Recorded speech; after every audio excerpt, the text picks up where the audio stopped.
오늘 본문에는 요나의 분노가 나와 있습니다. 요나는 니느웨 백성들이 회개하고 하나님의 심판을 받지 않게 되자 무척 불쾌하게 여깁니다. 1절에 보면 요나가 매우 싫어하고 성냈다고 합니다. 요나가 무척 싫어하고 화를 낸 이유는 다른 것이 아닙니다. 니느웨가 멸망당하기를 원했는데 회개하여 멸망에서 벗어났기 때문입니다. 사실 요나는 이렇게 될까봐 처음에 하나님의 명령을 거역하고 다시스로 도망쳤습니다.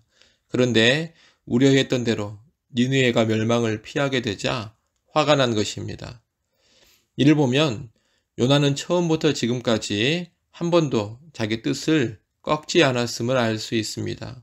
요나는 니느웨는 망해야 한다는 생각을 한 번도 굽히지 않습니다. 처음 다시스로 도망쳤을 때, 물고기 뱃속에서 기도할 때, 니느웨로 가서 하루길만 다니며 심판만을 선포했을 때, 그리고 지금 하나님께 분노를 쏟아 놓을 때까지 요나는 한 번도 자기 뜻을 꺾지 않고 있습니다. 이를 통해 우리는 요나가 얼마나 자기중심적인 생각으로 똘똘 뭉쳐 있는지를 알 수 있습니다.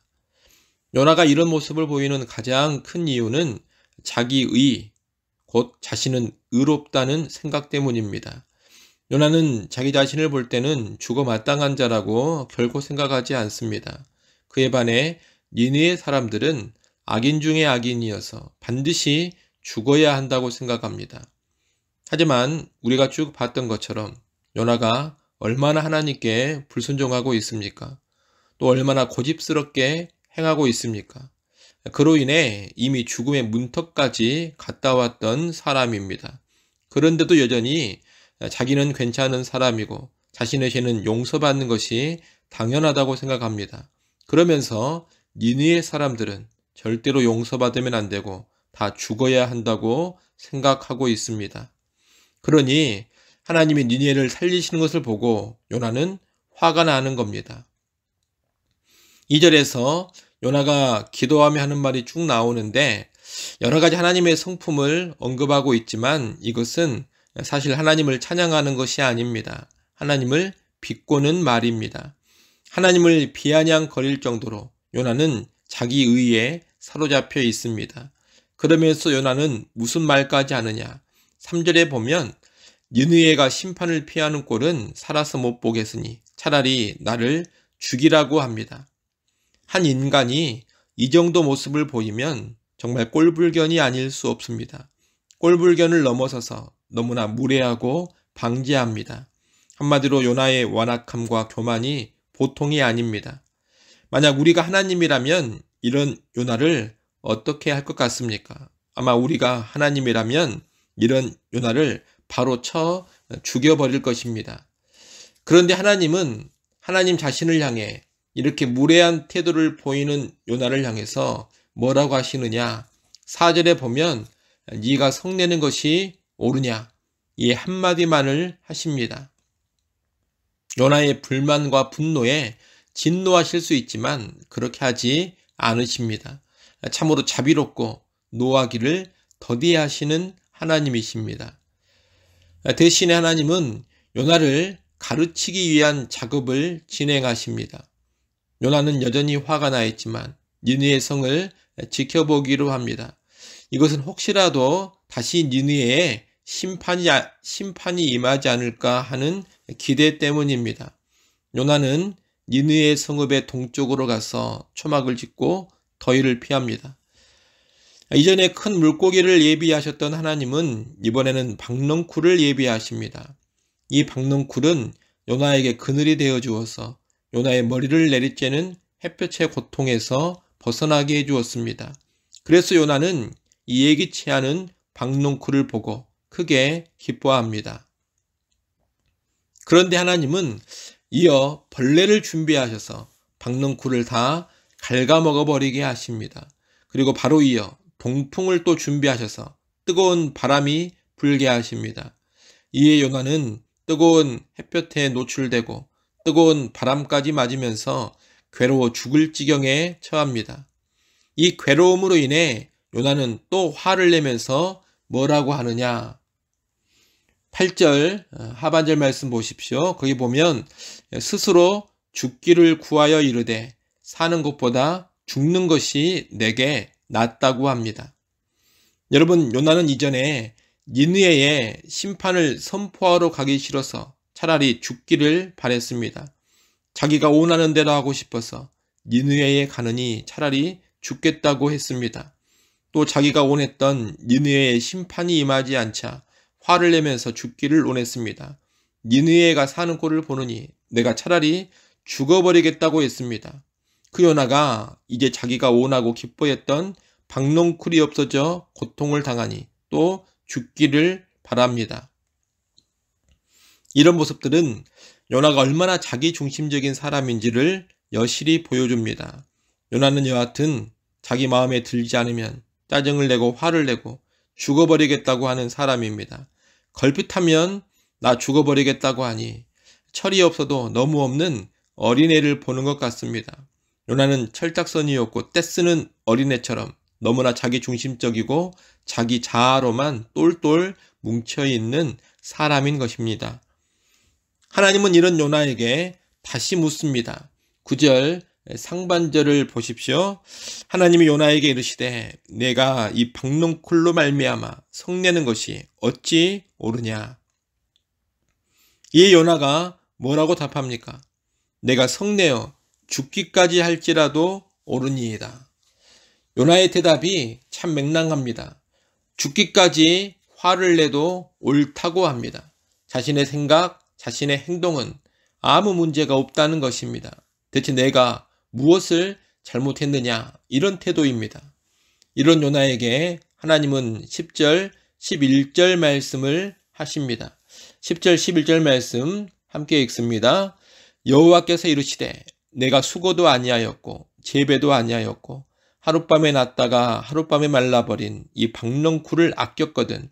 하물며 이 큰 성읍 니느웨에는 좌우를 분별하지 못하는 자가 12만여 명이요 가축도 많이 있나니 내가 어찌 아끼지 아니하겠느냐 하시니라. 요나에게 있어 박농쿨은 자신이 수고해서 키운 것도 아니고 그저 하룻밤 있다가 하룻밤에 시들어버린 존재였습니다. 그럼에도 그 박농쿨은 요나에게 큰 기쁨을 가져다 주었고 요나는 그 박농쿨에 깊은 관심을 두고 아꼈습니다. 그 박농쿨이 계속 있어서 자기에게 기쁨을 주기 원했습니다. 이런 박농쿨에 비해 큰 성읍인 니느웨에는 현재 오른쪽 왼쪽을 구별하지 못할 정도의 어린아이만 하더라도 12만여 명이나 되는 수많은 사람들이 살고 있습니다. 하나님의 형상으로 지음받은 수십만의 사람이 살고 있는 겁니다. 그들과 함께한 가축들도 수없이 많습니다. 이들은 비록 선민으로 자처하는 이스라엘이 경멸하는 이방인들이었고 죄악 가운데 있기는 했지만 하나님께서 손수 창조하신 너무나 소중한 피조물들입니다. 그러니 하나님이 이 니느웨를 어찌 긍휼히 여기지 않겠습니까? 요나는 이런 하나님의 마음을 잘 알아야 했습니다. 아울러 요나는 자기 자신을 향해서도 하나님이 얼마나 무한한 자비와 긍휼을 베푸셨는지를 알아야 했습니다. 하나님은 요나의 불순종을 징계하셨지만 죽음에서 건져주셨습니다. 요나의 부당한 분노 그리고 하나님을 향한 심각한 무례에도 불구하고 그를 참아주시며 그를 변화시키기 위해 여러 가지를 예비하셨습니다. 요나를 향해 끝까지 참아주는 놀라운 자비와 사랑을 베푸셨습니다. 그런데 죄인된 자신을 향한 하나님의 사랑은 당연히 여기면서 이방 니느웨를 향한 하나님의 사랑에는 이 요나가 분개하고 있습니다. 이 모습이 얼마나 모순적입니까? 얼마나 이기적이고 얼마나 자기중심적입니까? 하나님께서 하신 이 10절, 11절 말씀으로 요나서는 마무리됩니다. 이 말씀 앞에 요나가 어떻게 반응했는지는 나오지 않습니다. 요나의 반응은 나오지 않지만 이 말씀 앞에 오늘 우리가 서 있다라는 것을 알아야 합니다. 하나님은 죄인된 우리를 오래도록 참아주시고 사랑하셔서 독생자까지 내어주셨습니다. 그 무한한 사랑과 자비가 오늘 우리에게 임하였습니다. 이 하나님은 동일한 사랑과 자비를 또 다른 죄인들에게 베풀고자 하십니다.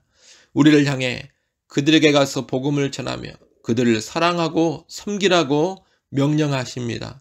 그들이 비록 내게 해를 끼쳤다 하더라도 그들을 선대하며 섬기라고 명하십니다. 우리는 이런 하나님의 명령, 하나님의 뜻에 어떻게 반응해야 하겠습니까? 여러분, 내게 도움이 되고 유익이 되고 내게 기쁨이 되는 대상만 귀히 여기지 않기를 바랍니다. 용서받은 죄인인 내 모습은 망각해버리고 자기를 과대평가하면서 죄인된 다른 사람들을 함부로 판단하고 정죄하고 무시하지 않기 바랍니다.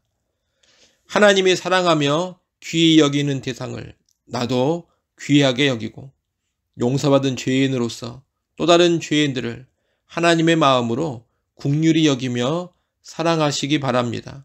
이것이 진정한 언약 백성의 삶입니다.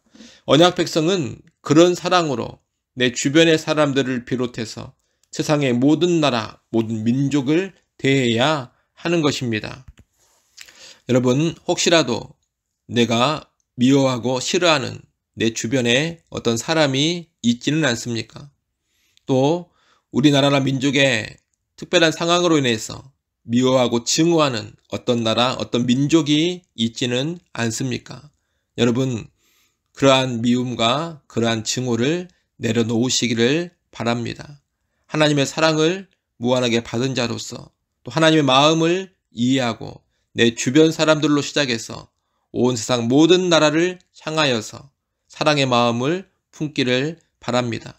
사랑으로 위하여 기도하시고 사랑으로 위하여 그들을 섬겨가시고 사랑의 마음으로 그들에게 복음을 전하시기를 바랍니다. 그런 삶으로 살아가는 것이 그리스도인의 합당한 삶입니다. 요나서를 통하여서 우리 모두가 그런 삶으로 나아갈 수 있기를 간절히 소원합니다. 기도하겠습니다. 하나님 아버지, 오늘 우리가 하나님의 마음을 잘 알고 행하기를 원합니다. 하나님께서 먼저 우리에게 놀라운 사랑과 자비를 베풀어 주셨음을 알게 하시고 그 놀라운 사랑과 자비를 먼저 받은 자로서 또 다른 사람들을 사랑으로 대하게 하여 주옵소서. 특별히 내게 해를 끼치고 나를 악하게 대한 사람들이라 할지라도 하나님께서 그들을 사랑하시고 귀히 여기심을 깨달아서 나 또한 우리 또한 그들을 하나님의 사랑으로 대하게 하여 주옵소서. 그러한 사랑의 삶이 오늘 우리에게 풍성하기를 간절히 바라곤 합니다. 또 그러한 사랑이 오늘 우리 교회에 넘쳐나기를 간절히 바라고 원합니다. 요나와 같이 행하지 않게 하시고 하나님의 사람으로 합당히 행하게 하여 주옵소서. 예수님의 이름으로 기도드리옵나이다. 아멘.